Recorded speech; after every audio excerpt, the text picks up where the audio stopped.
Meet Bahudin. He's from Kobani in Syria, but fled from the violence a year ago and lives in a camp on the outskirts of Erbil in northern Iraq.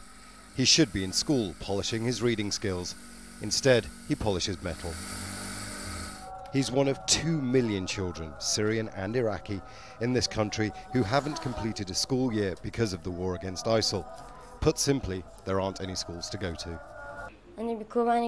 I loved going to school in Kobani. I loved learning. I want to go back to school and see my friends. Working is hard.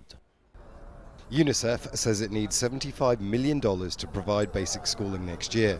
Money it says it doesn't have. Private charities and individuals are trying to fight back. This is Al Kharama School in Erbil. It's staffed by teachers and attended entirely by students who have fled the violence from elsewhere. Here they have 1,800 students and the education is provided for free.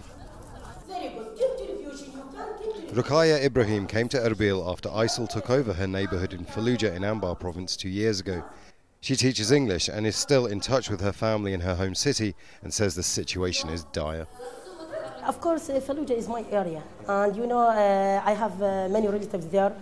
Still, they are still there because they don't have money to go out of Fallujah, and they are there without schools. So you can imagine 2 years, and we will come to the 3rd year without schools. Charities working in this field say the lack of education will have long-term consequences.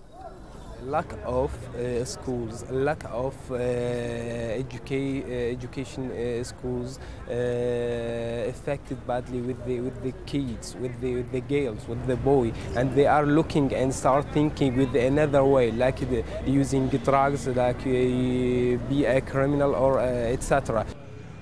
Those children not in school either work in places like this or they beg in the streets. Now the aid agencies say they need millions of dollars just to provide basic services. But there is another issue. The Iraqi security forces, the militias and ISIL have taken over schools and are using them as military bases. So even if the money was there to provide schooling, they simply couldn't get in to the buildings.